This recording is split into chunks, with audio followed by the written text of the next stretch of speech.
शरणं गच्छामि धम्मं शरणं गच्छामि संघं शरणं गच्छामि द्वितीयंपि बुद्धं शरणं गच्छामि द्वितीयंपि धम्मं शरणं गच्छामि द्वितीयंपि संघं शरणं गच्छामि तृतीयंपि बुद्धं शरणं गच्छामि तृतीयंपि धम्मं शरणं गच्छामि तृतीयंपि संघं शरणं गच्छामि पानातिपाता वीरमणि सिक्खापदं समादियामि अदिन्नादाना वीरमणि सिक्खापदं समादियामि कामेषु मिच्छाचारा वीरमणि सिक्खापदं समादियामि मुसावादा वीरमणि सिक्खापदं समादियामि सुरामेरय मज्जपमादट्ठाना वीरमणि सिक्खापदं समादियामि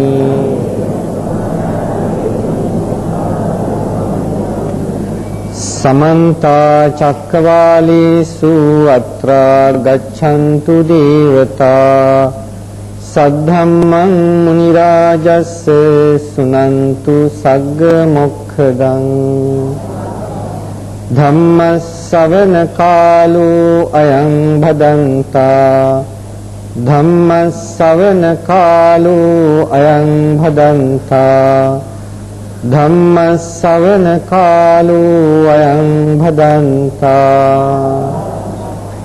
नमो तस्स भगवतो अरहतो सम्मा सम्बुद्धस्स नमो तस्स भगवतो अरहतो सम्मा सम्बुद्धस्स नमो तस्स भगवतो अरहतो सम्मा सम्बुद्धस्स एथ तुम ही काला मा अनुसवेन मा इति किराय मा परंपराय मा पितक संपदानेन मा तख हेतु मा नय हेतु मा आकार परिवितख्येन मा दिठ्ठि निज्झान खंतिया मा भव्य रूपताय मा सुगरुति यदा तुम्हे काला मा अत्तना वचानीयाथ इमे धम्मा कुशला इमे धम्मा कुशलाति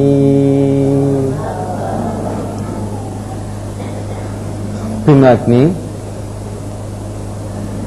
नालंद विद्यालय कनिष्ठ आदि शिष्य संगमने में පැවැත්වෙන මෙම ධර්ම දේශනාවේදී මේ පින්නතුන් සෑම දිනකටම බුදුරජාණන් වහන්සේගේ ධම්ම පදයක් මාතෘකා කරලා මෙසේ කරන්ට ලැබුණ අනුශාසනාව පිළිබඳව අපි පළමුවෙන්ම සතුට ප්‍රකාශ කරනවා. ඒ අනුව මේ මාතෘකාව යොදාගත්ත මා හිතනවා බොහෝ බෞද්ධයන් මේ මාතෘකාවෙන් කියවෙන කරුණු පිළිබඳව අහලා ඇති කියලා. මේ සූත්‍ර පාඨය අනුත්තර නිකායේ එන කාලාම සූත්‍රයේ කොටසක්. බුදුරජාණන් වහන්සේ කාලාම වැසියන් නමතා කාලාම වැසියන්ගේ ප්‍රශ්නයකට පිළිතුරු වශයෙන් මේ සූත්‍ර පාඨය දේශනා කළේ. මේ ලෝකයේ නොඑක් දර්ශන තියෙන ඇත්තෝ ඉන්නවා. හැමදාම ඒ ඇත්තන් තම තමන්ගේ දර්ශන ලෝකයට ප්‍රකාශ කරනවා. මහා ජනතාව කොටසක් දාර්ශනිකයෝ තව කොටසක්. ඥානවන්තයන් හැමදාම විවෘතයි. එක පැත්තකට එල්බගෙන ඉන්නේ නැහැ. දෘෂ්ටි ග්‍රහණය කරගෙන ඉන්නේ නැහැ. එහෙම දෘෂ්ටි ග්‍රහණය කරගෙන හිටියනම් බුදුරජාණන් වහන්සේට බුදුදහමක් පතුරවන්න පුළුවන් කමක් වෙන්නේ නැහැ. මොකද ඊට ඉස්සෙල්ලා නොඑක් දර්ශන තිබුණා. සාමාන්‍ය ඥානවන්ත ජනතාව විවෘත බැවින් සත්‍ය කුමක්ද කියලා සොයාගෙන යනවා. සත්‍ය තේරුම් ගන්නට උත්සාහ ගන්නවා. නිසා බුදුරජාණන් වහන්සේට පහසු වුණා ධර්මයේ දේශනා කරන්නට. අපි තේරුම් ගත යුතු දෙයක්. ඒ අවස්ථාවේදී කාලාම වැසියෝ බුදුරජාණන් වහන්සේ ළඟට ඇවිල්ලා ඒ අහපු ප්‍රශ්නය, ස්වාමීනි මේ ප්‍රදේශයට දැන් කලකට පෙර ඔබ වහන්සේ වගේම තවත් ආගම් ශාස්ත්‍රවරු ආවා. ඒ ඇවිල්ලා ඕනෝන්ගේ ලබ්ධීන් ප්‍රකාශ කරා. ඕනෝන්ගේ දර්ශන දේශනා කළා. ඔක්කොම දේශනා කළා. බුදුරජාණන් වහන්සේට මේ ඇත්තන් කියනවා දැන් මේ දේශනා කළපු ධර්ම තියෙනවා. ඒ හැමදෙනාම මේ ධර්මයන් දේශනා කරනකොට ඒගොල්ලෝ කිව්වේ මේ මම කියන දේ විතරයි හරි, අනිත් අය කියන දේවල් ඔක්කොම වැරදි කියලා. ස්වාමීනි හැමදෙනාමත් කියනවා ඒ ඇත්ත කියන දේ හරි කියලා. අපි කොහොමද තීරණය කරන්නේ කවුරු කියන දේ හරිද, කවුරු කියන දේ වැරදිද කියලා? බුදුරජාණන් වහන්සේ දේශනා කළේ නෑ මමයි බුද්ධ කියලා කියන්නේ මම කියන දේ හරි කියලා.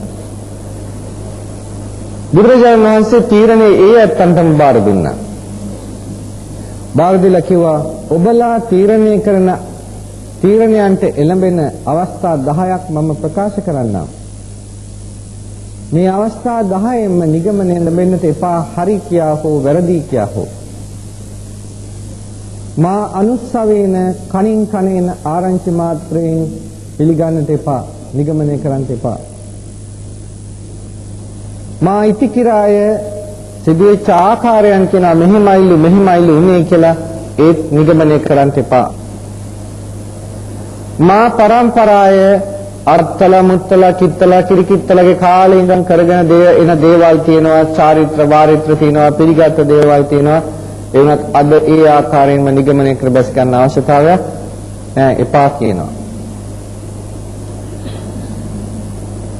මා පිටක සම්පදානේන පරම්පරානුගත අවුරුදු ගණන් පැරණි පොත්පත් තියෙනවා. ඒ පොත්පත්වල එහෙම ආවා කිව්වත් ඒත් නිගමනය කරන්න එපා. මා තක්ක හේතු ඔයයන්ගේ තර්කවලට හරියන්න පුළුවන්.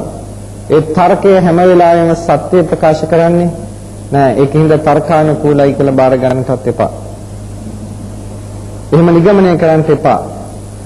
මා ණය හේතු නොඑක් ක්‍රම තියෙනවා, විදි තියෙනවා. ඒ අනුව ක්‍රමානුකූලයි කියලා තීරණය කරන්නටත් එපා, න්‍යායානුකූලයි කියලා තීරණය කරන්නටත් එපා. මා ආකාර පරිවිතක්කේන නැවත විතර්ක කරනවා. මේ ආකාරයන්ගෙන් සුන්දරයි කියලා ඒත් නිගමනය කරන්න එපා. මා දිට්ඨි විඥානක්ඛන්තියා තමන්ගේ බැසගෙන ඉන්න දෘෂ්ටි තියෙනවා, ගත්ත තීරණ තියෙනවා. ඒ තීරණ හා සැසඳෙනවයි කියලා වුණත් නිගමනය කරන්න එපා. මා භබ්බ රූපතාය කියන පුද්ගලයා දිහා බලන්න එපා. මහා උගතේ මහා කීර්තර පුද්ගලයෙක් මේ ආදී වශයෙන් පුද්ගලයාගේ තරාතිරම් ගැන හිතලා නිගමනය කරන්නත් එපා. මා සමනෝ ගරුති ගරු කළ යුතු ශ්‍රමණයෙක්, ගරු කරන්න කාරණා තියෙනවා, බොහොම සිල්වත්, තපස්කම් බොහොමයි, වයෝ වෘද්ධයි, අවුරුදු 80 90 100 ගත වෙලා ඉන්නවා, මහා පිරිසකට ඇදුරෙක්. මේ ආකාරයෙන් ඉන්න ශ්‍රමණයෙක් පැවිද්දෙක් කිව්වයි කියලා උනත් නිගමනය කරන්න එපා. බලන්න අද අපි තීරණය කරගෙන ඉන්න හැම දෙයක්ම මේ 10ට වැටෙන්නේ නැද්ද කියලා? මේ කරුණු 10 අපි විමසලා නැහැ කිසි දෙයක්. ඔක්කොම අනුන්ගේ ඔළුව වලින් තීරණය කරලා තියෙනවා මිසක් අපේ ඔළුව පාවිච්චි කරලා නැහැ. අදවත් අපි ලෑස්ති වෙමු අපේ ඔළුව පාවිච්චි කරන්නට. ඒ නිසා පින්වත්නි මේ බුදුරජාණන් වහන්සේගේ ක්‍රමය දිහා බලන්න. බුදුහාමුදුරුවෝ කිව්වෙත් නෑ මෙන්න මේකයි ක්‍රමය කියලා. බුදුහාමුදුරුවෝ දේශනා කළා යදා තුම්හි කාලාමා අත්තනාව ජානීයාත. කාලාමේනි ඔබලා තමා විසින්ම දැනගන්නට ඉමේ ධම්මා කුසල, මෙන්න මේ ධම් කුසල්ය, මේ ධම් අකුසල්ය. මේ විදිහට කුසල් අකුසල් දෙක දැනගෙන අකුසලය අතහරින්න, කුසලය සමාදන් වෙන්නට. කුසලයට අනුව කටයුතු කරන්න. ඒත් බුදුහාමුදුරුවෝ තීරණය කරන්න ගියේ නෑ ඒ වෙලාවේදී. අනිත් වෙලාවවලදී බුදුහාමුදුරුවෝ කියලා තියෙනවා කුසල අකුසල කියන්නේ මොකද්ද කියන එක. හැබැයි මේ වෙලාවේදී කාලාමවශ්‍යන්ට කිව්වේ නෑ මේකයි කුසල් මේකයි අකුසල් කියලා. බුදුරජාණන් වහන්සේ කාලාමවශ්‍යයන් අමතලා කියනවා කාලාමේනි කොහොමද ඔබ රාගයෙන් රත් වෙච්ච සිතින් යම් කර්මයක් කරනවා නම් ඒක හොඳයිද නරකයිද? මොකද්ද දෙන්න තියෙන උත්තරේ? නරකයි. ඔබලා ද්වේෂයෙන් දුෂ්ට වූ සිතින් යම් කර්මයක් කරනවා නම් හොඳයිද නරකයිද? නරකයි. ඔබලා මෝහයෙන් මුලාවට ගිහිල්ලා හිතන්නේ මතන්නේ නැතුව වැඩ කරනවා නම් එහෙම කරන කර්ම හොඳයිද නරකයිද? නරකයි. ඔබලා යම් කර්මයක් කරනවා නම් අලෝභ සහගතව ත්‍යාගශීලීව ඒ කර්මය හොඳයිද නරකයිද? ඔබලා දුෂ්ට සිතින් යම් කර්මයක් කරනවා නම් කරුණාවෙන් මෛත්‍රියෙන් කරව ඒ කර්මය නරකයි වගේම ඔබලා කරුණා මෛත්‍රියෙන් යම් කිසි කර්මයක් කරනවා නම් ඒක හොඳයිද නරකයිද? ඒක හොඳයි. ඔබලා ඥාන සම්ප්‍රයුක්ත නුවණින් සිතර බලලා කටයුතු කරනවා නම් ඒ කර්ම හොඳයිද නරකයිද? ඒ කර්ම හොඳයි. ඒ ඇත්ත දෙන්න පිළිතුර නෑ කියන්න පුළුවන්ද? නැහැ.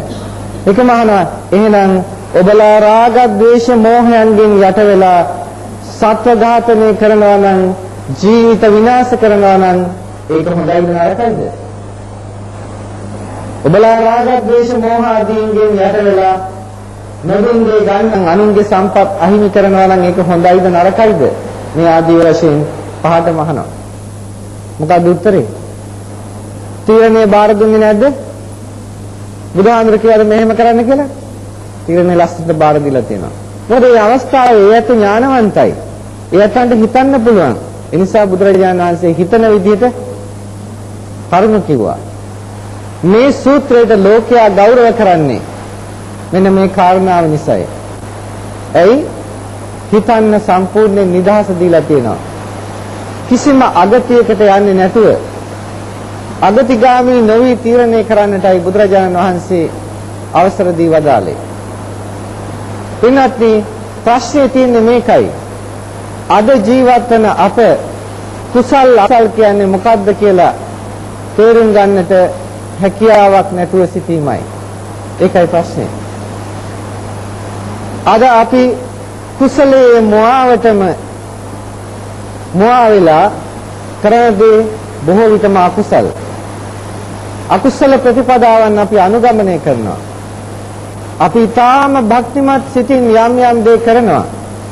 ඒ කරන බොහෝ දේවල් අපේ තෘෂ්ණාව වර්ධනය කරන්නට හේතු වෙනවා.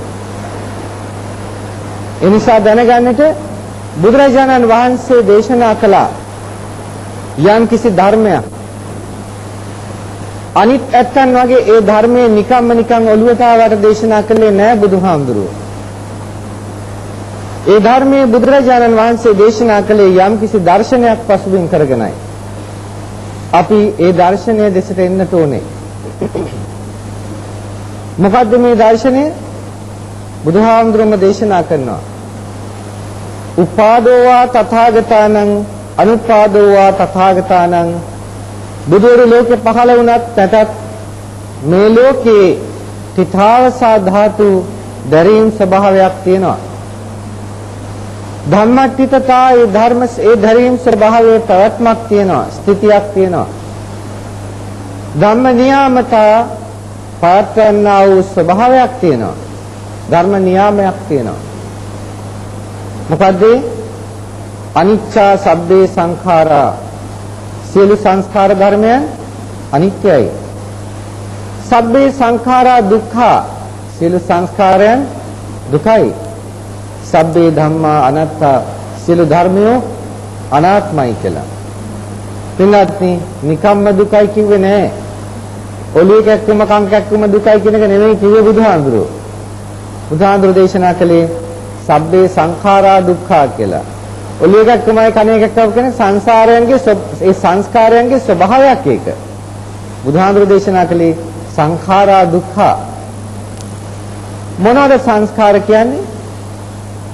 හේතු ප්‍රත්‍යයන් නිසා හටගත්තා වූ යමක් තියෙනවා නම් ඒ හැම දෙයක්ම සංස්කාරයි.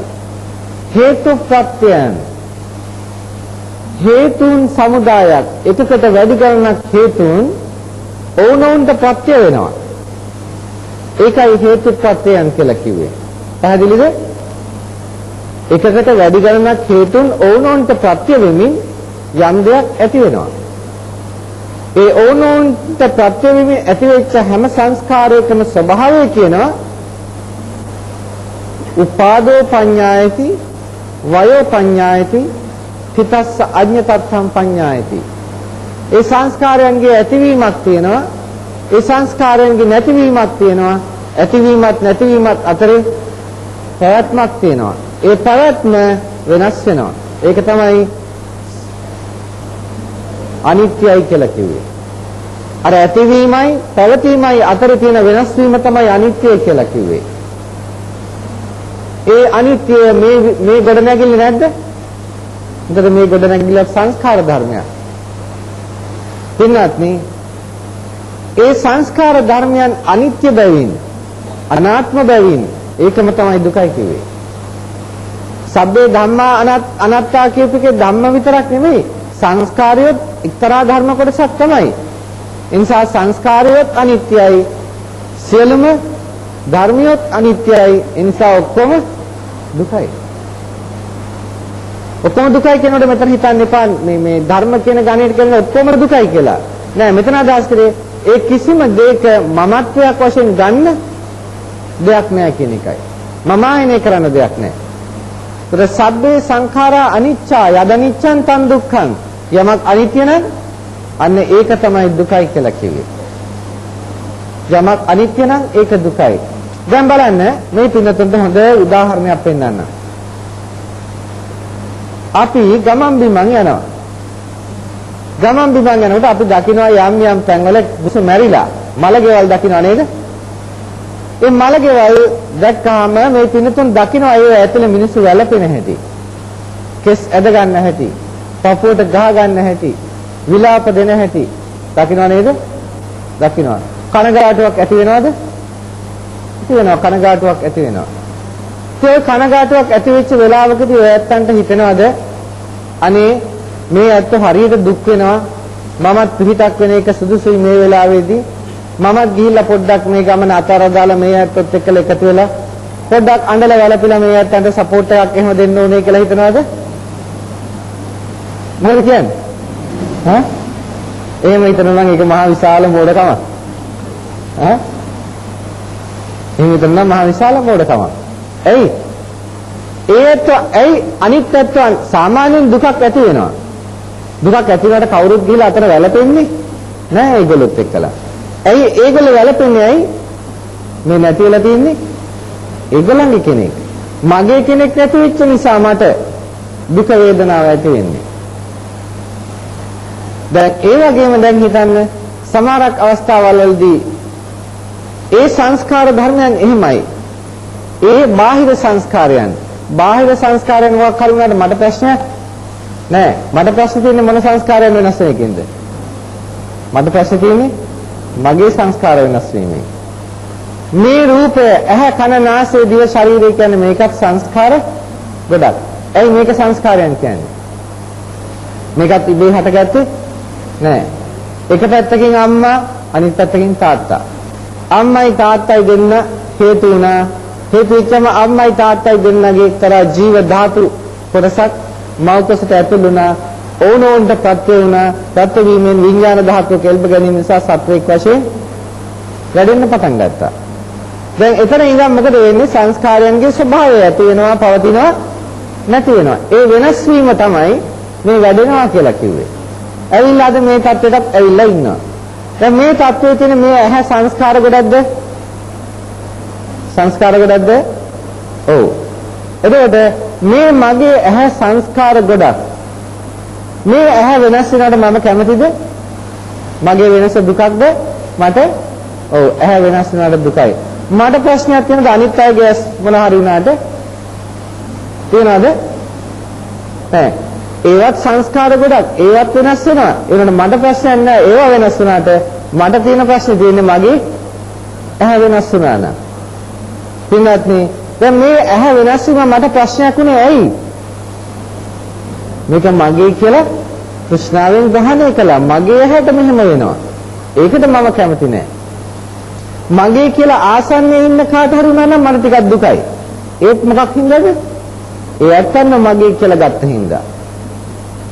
මට කිසිම සම්බන්ධයක් නැති ඇත්තන් පිළිබඳ මම ඒ තරම් සැලකිල්ල නෑ. නම් දැන් Tamanට දුක ඇති වෙන්නේ මොකක් හින්දාද? මගේ කියලා තෘෂ්ණාවෙන් කරන ග්‍රහණය නිසා Tamanට දුක ඇති වෙනවා. ඒකයි කිව්වේ සබ්බේ සංඛාරා අනිච්චා කියලා. මේ සංස්කාරයන්ගේ ස්වභාවයම මොකද්ද? වෙනස් වෙන එකයි. වෙනස් වෙනවා නම් ඒක දුකට හේතු වෙනවමයි. ඒක නවත්තන්න බෑ.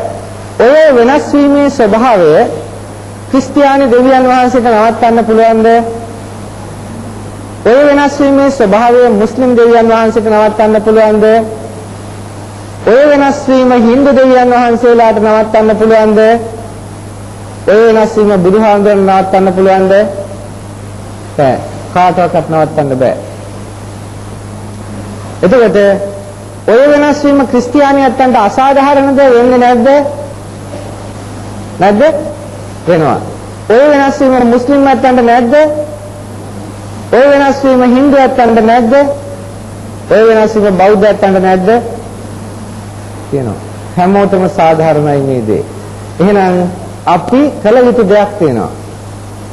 ඔය බෞද්ධයි කියන ලේබල් එක ගලවලා දාන්න පැත්තකට. ඒක වැඩක් නැහැ. ක්‍රිස්තියානි කියන ලේබල් එකත් අයින් කරන්න, මුස්ලිම් කියන ලේබල් එකත් අයින් කරන්න, හින්දු කියන ලේබල් එකත් අයින් කරන්න. අයින් කළා ඔය ඇත්තෝ අද 21 වෙනි සතවර්ෂයේ ඉන්නේ. අපි කවුරුත් එකට එක් වෙන්නට ඕනේ ලෝකේ ඇත්ත මොකද්ද කියන එක තේරුම් ගන්නට. දෘෂ්ටිය මගේ කියලා ගන්න නෙමෙයි ඇත්ත තේරුම් ගන්න. බුදුරජාණන් වහන්සේ චතුරාර්ය සත්‍ය කියලා ආර්ය සත්‍ය හතරක් දේශනා කළා. ඒ ආර්ය සත්‍ය හතර කොයිම කෙනෙකුටවත් කියන්න බෑ මේක හතරක් නෙමෙයි ඔක තුනයි තියෙන්නේ කියලා. කාටවත් කියන්න බෑ ඔක හතරක් නෙමෙයි පහක් තියෙනවායි කියලා. ඔක හතරම තමයි. පැහැදිලි කරලා පෙන්නවා කාටවත් පිළිගන්න වෙනවා වෙනස් වෙනවා නම් අනිත්‍ය නම් දුකයි කියලා. දැන් ඒ දුකට හේතුවක් තියෙනවා. මොකද්ද හේතුව? මගේ කියලා ග්‍රහණය කිරීම තෘෂ්ණාවෙන්. දුකට හේතුවක් තියෙනවා. එහෙනම් දුක නැති කරන්න බැරිද? දුක නැති කරන්න පුළුවන්. හේතුව නැති කළා නම් දුක නැති වෙනවා. ඒක සර්ව සාධාරණයි. බුදුහාමුදුර කරේ දුක නැති කරන්න මඟ මේකයි කියලා ප්‍රකාශ කළා. මඟ මොකද්ද? තණ්හාව නැති කිරීමේ මඟ. ඔය ඇත්ත දැන් හොඳටම දන්නවා මේ ඇහැ මගේ නෙමෙයි කියලා. දන්නව නේද? මේ ඇහැ අනිත්‍යයි කියලා දන්නව නේද? නමුත් ඔය ඇත්තන්ට තවම ඇහැ පිළිබඳ තෘෂ්ණාව නැති වෙලා නෑ. ඒ එක දැනීමක්. ඕක තමයි පාදක කරගන්න ඕනේ. ඒ දැනීම අවබෝධයට යන්න. යම් විදියකින් තමන්ගේ බුද්ධිය මෙහෙवला තමන් අවබෝධ කරගත්තා නම් මේ ඇහැ මගේ නෙමෙයි, මේක මට අයිති නෑ, මේකේ මං ඇලීම තේරුමක් නෑ කියලා. අන්න එදාට තමයි කියන්නේ නිවන් දැක්කා කියලා. නිවන් දකින්නකල් ඕකේ ස්වභාවය කියන්න පුළුවන් කම නෑ. හැබැයි එතකල් යන්න හිතන්න මාර්ගය තියෙන ඕනෑම කෙනෙකුට. ඒ නිසා පින්වත්නි බුදුදහම කොයිතරම් විශ්ව සාධාරණීය ධර්මයක්ද කියලා කල්පනා කරලා බලන්න.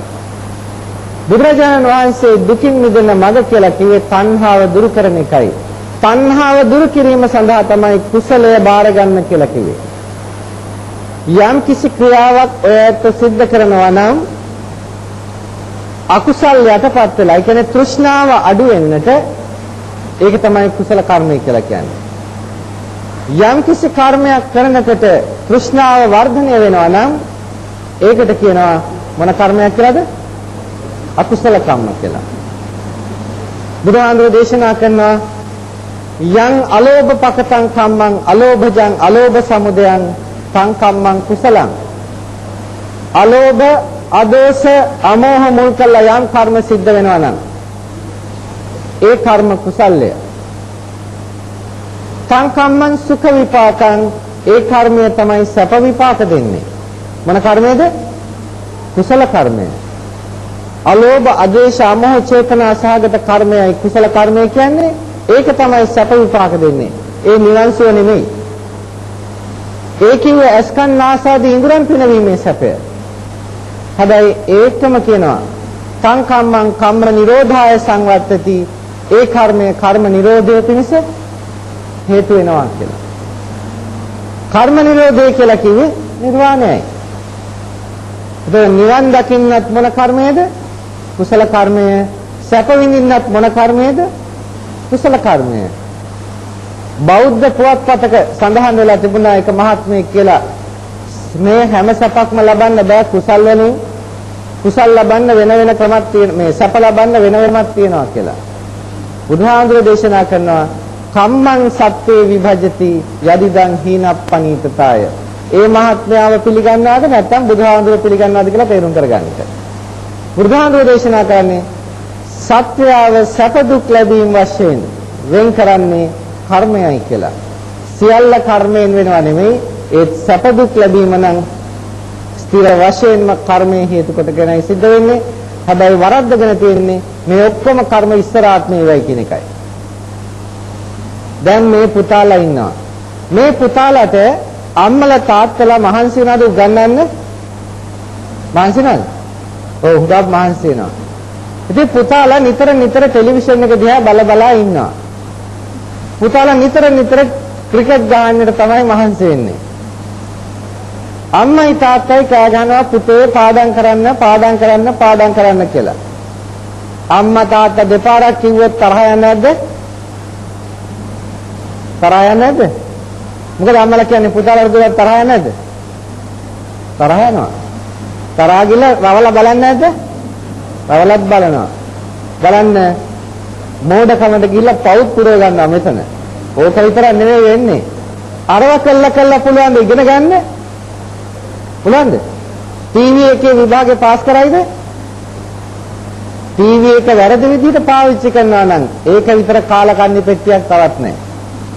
වැරදි විදිහට පාවිච්චි කරනවා නම් හරියට පාවිච්චි කරොත් ඒකෙන් හුඟ ගන්න පුළුවන්. ඒකෙන්ද අපේ දරුවෝ හුඟක් පරිස්සම් වෙන්න ඕනේ කාලේ කාදාන්නේ නැතුව ටීවී එක පාවිච්චි කරන්න.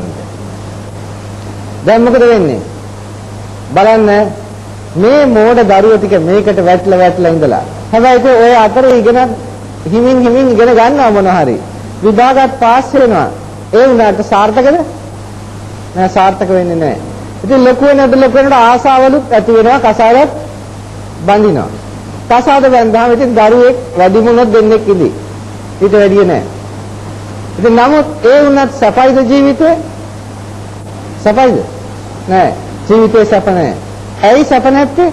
හරියට ආසාවක් නෑ. හරියට ආදායම් මාර්ග නෑ. මොකද ඒ වඩ සුදුසු පරිදි Taman සකස් වෙන්නේ නෑ. දැන් ඉතින් ඕම දුක් විඳිනකොට කියනවා මොනව කරන්නද ඉතින් අපි ලබා උපන් හැටි තමයි අපේ කර්මය තමයි මේක. කියන්නේ නැද්ද? මේ කතා කරන්නේ කවද කර්ම ගැනද? මේ කතා කරන්නේ ඉස්සර ආත්ම කරපු කර්ම ගැන. නමුත් කර්මේ කරවගත්තේ කවද්ද? දැන් මෙතෙන්දි මේ කම්මැලිකම නෙවෙයිද කර්මේ? ඒක තමයි කර්මේ. දැනගන්න මොකද්ද මේ කරන්නේ කියලා. ඒකෙන්ද දුවල පුතාලා හරියට මහන්සි වෙන්න ඕනේ. ඒ වගේම අපේ දුවල පුතාලා දැනගන්න ඔය ඇත්තන්ට මේ රටේ අනාගතයක් නැහැ කියලා. විශේෂයෙන්ම බෞද්ධ දරුවන්ට. අයි බෞද්ධ පැත්තකින් දාලා සිංහලයි කියලාම ගමු. සිංහල දරුවන්ට. බලන්න ලංකාවේ 80%ක් විතර දරුවන්ට මුස්ලිම් දෙමළ දරුවන්ට ඉංග්‍රීසි පුළුවන් සිංහලත් පුළුවන් දෙමළත් පුළුවන් නේ. කොහොමද සිංහල දරුවන්ට? 80%ක් විතර ඉංග්‍රීසි පුළුවන්ද? බෑ. දෙමළ පුළුවන්ද? ඒක කොහොමදත් බෑ. සිංහල කොහොමද? ඔන්න මම නෙවෙයි බෑ කියන්නේ ඔය ඇත්තමයි ආ. එහෙමද? ඔය ඇත්ත දන්නවා මට වැඩිය හොඳට. කතා කරන භාෂාව හින්දා නමුත් ලියන්න බෑ. මොකද්ද අපේ අධ්‍යාපනය කියලා කියන්නේ අපේ දරුවන්ට ලැබෙන? ඔය ඇත්ත හිතන්නට ලැබෙන අධ්‍යාපනය කියන්නේ මේ ඒ හතරක් ගන්නවා කියන එකද? උපාධිය අරගෙන එළියට එනවා කියන එකද? උපාධිය අරගෙන එළියට ආවට මොකක් කරන්නද හැකියාවක් නැත්තම්? මොකද අනාගතය සකස් කරන්න රැකියාවක් කරන්න තියෙන එකම සුදුසුකම උපාධියද? නෑ. ලංකාව පුංචි රටක් වුණාට ලෝකය හා සම්බන්ධයි. ඒක නිසා දැනගන්න ලෝක භාෂාව අපි දැනගෙන තියෙන්න ඕනේ.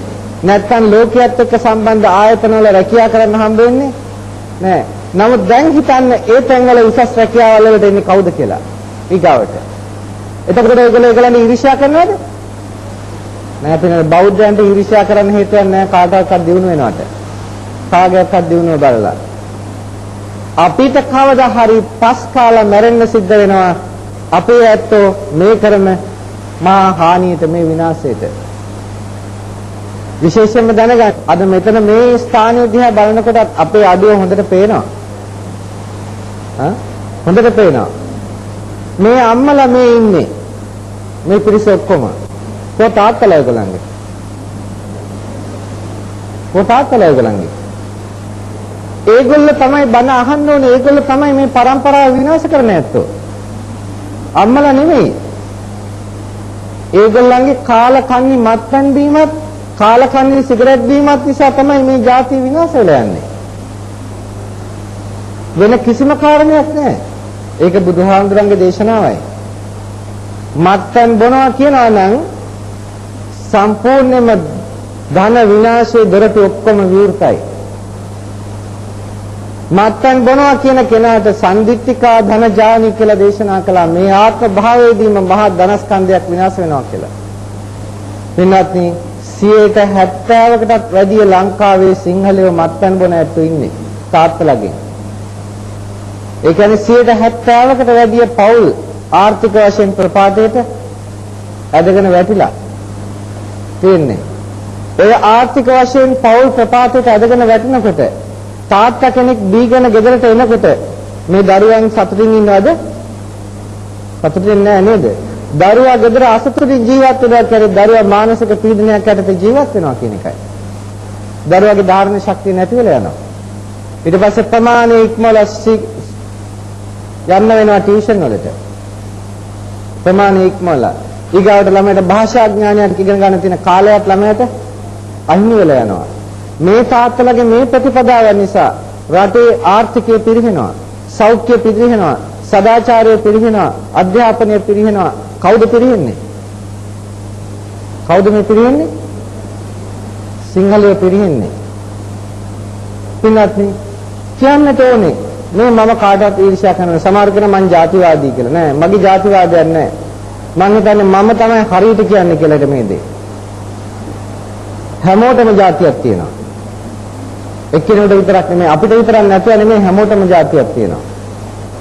අපේ ඇත්තෝ මොකද කරන්නේ? මං උසස් අනිත් අය පහත් කියලා අනිත් අය පහත් කරනවා. අන්න ඒකයි જાතිවාදය කියන්නේ. අනිත් අයගේ සම්පතේ මේ පැත්තේ ඊර්ෂ්‍යා කරනවා. දැන් සමහර දෙනා අපිට කියනවා හාමුදුරනේ බලන්නකො මේ පැත්තේ ඔක්කොම මුස්ලිම් අයනේ පදිංචි වෙන්නේ. කියන්නේ නැද්ද යත්තන්ට? මේ දැනුත් ඇවිල්ලා කිව්වා කෙනෙක්.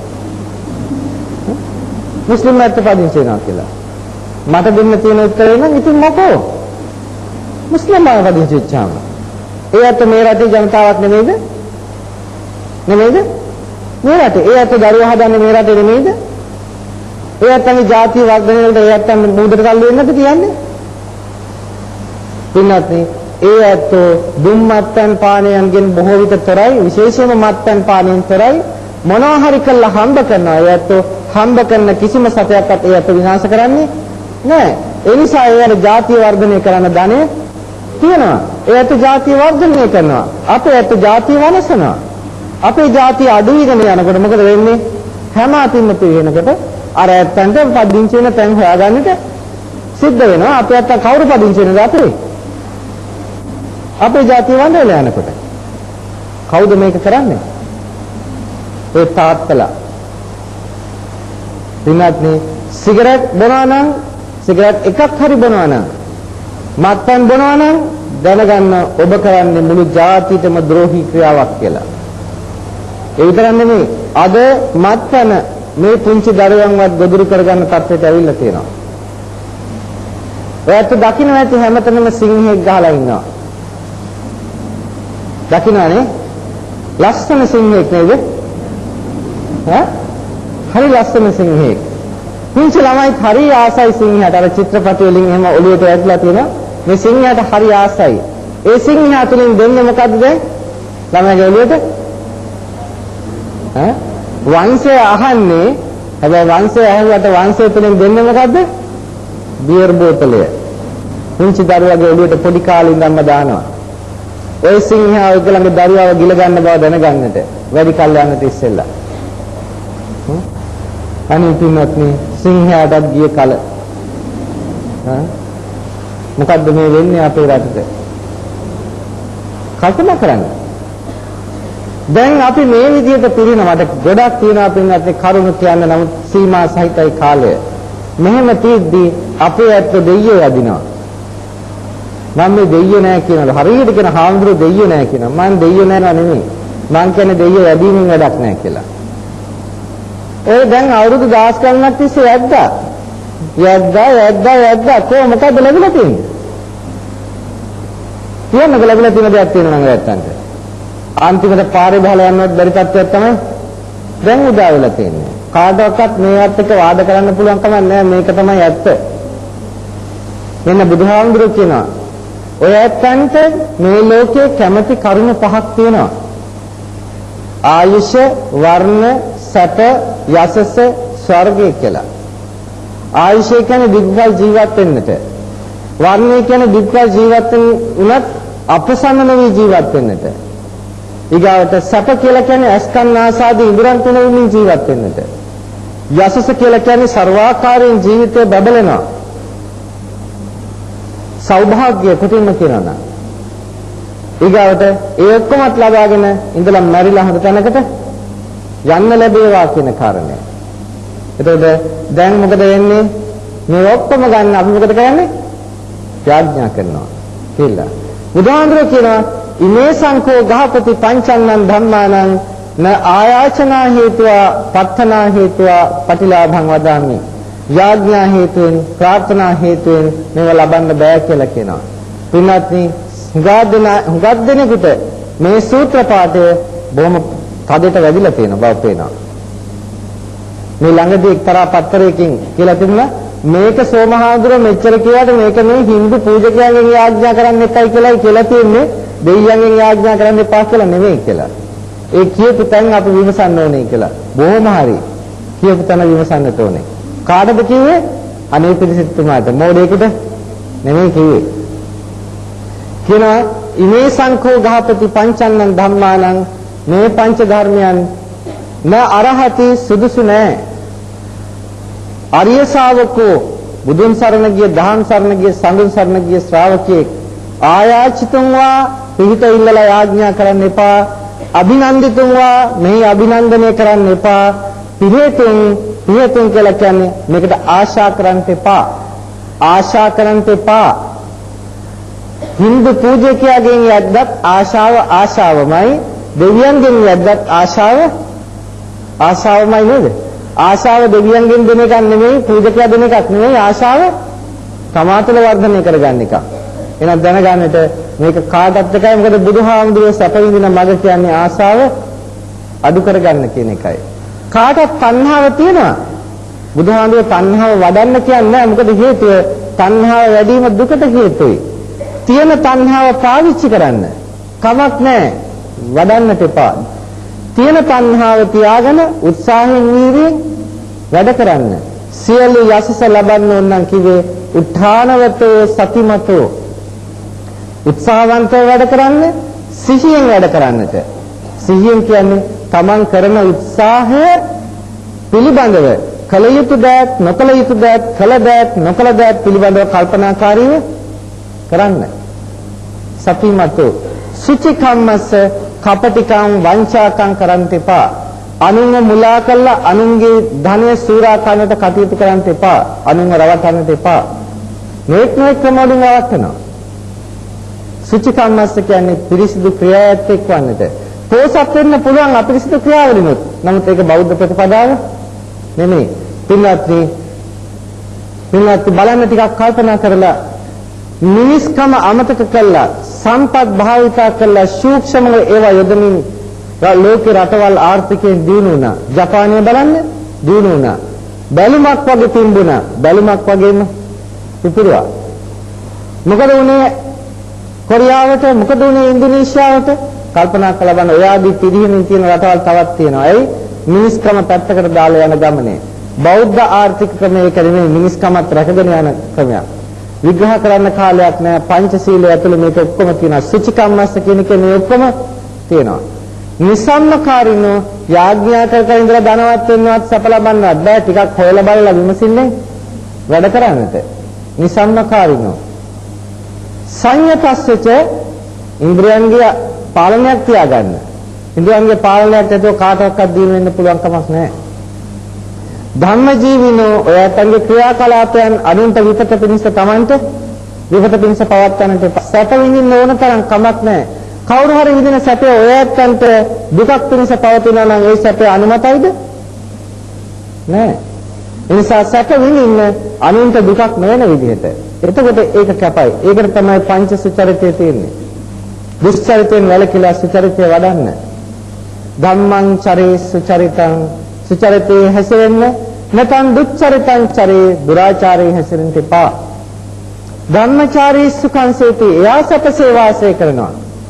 අස්මින් ලෝකේ මේ ලෝකේ පරම්මිච පරලෝකේ අන්න සැප ලබන මඟ කිව්වා. විශ්ව දෙවියන්ට යාඥා කළා, කතරගම දෙවියන්ට යාඥා කළා, සායි බාබාට යාඥා කළා, ඊගාවට සරස්වතීට යාඥා කළා, ඊශ්වරට යාඥා කළා, ලක්ෂ්මීට යාඥා කළා. කාටවත් සැප ලබන්න පුළුවන් වෙන්නේ නැහැ කියලා දැනගන්නට මේ බුදුහාමුදුරුවෝ කියපු ක්‍රියාදාමයේ පිළිපදින්නේ නැතුව දෙන්න එපා ඔය ඇත්තන්ගේ දූ පුතුන්ට යදින්නන් වෙන්නට. දෙන්න එපා ඔය ඇත්තන්ගේ දූ පුතුන්ට කොන්ද පණ නැති හිඟන්නන් වෙන්නට. අද ඒ තත්ත්වයට අපි වැටලා තියෙනවා. ඒකෙන් පිරිසක් ඉඳගෙන අපිව හුරා කරනවා. මම පැහැදිලි කළා බුදුහාමුදුරුවෝ දේශනා කරන ධහම මොකක්ද කියලා. ඒ දරුවන්ට ආත්ම ශක්තියෙන් නැගී සිටින්න උගන්වන්නට. ඒ දරුවන්ට කොන්ද පණ ඇති දරුවෝ ටිකක් වශයෙන් ඉස්සරහට එන්න උගන්වන්න.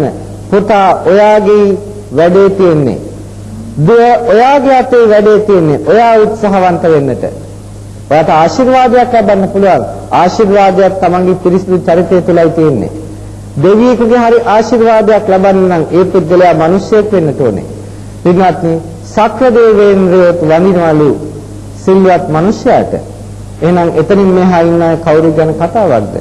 මේ ලෝකෙ ඔක්කොම ආගම් උගන්වන්නේ ඔබ කාටවත් වඳින්න එපා, දෙවියන්ට විතරයි ඔබට වඳින්න පුළුවන්. බුදුහාමුදුරුවෝ උගන්වන්නේ ඔබ කාටවත් වඳින්න එපා, මොන දෙවියෙකුටවත් වඳින්න එපා, වඳින්න ඔබේ අම්මයි තාත්තයි දෙන්නට. ඒගොල්ලෝ තමයි බ්‍රහ්මයෝ. බුදුහාමුදුරුවෝ උගන්වන්නේ පින්වත්නි ඔබට වෙන කිසි පිහිටක් නැහැ.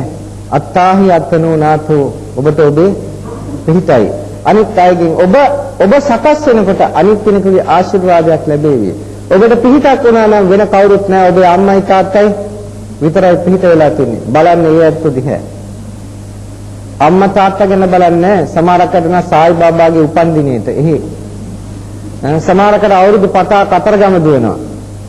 ඉදර ඉන්න අම්මයි තාත්තයි බ්‍රහ්මය දෙන්න බලාගන්න අම්මයි තාත්තයි දිහා පොඩ්ඩක්.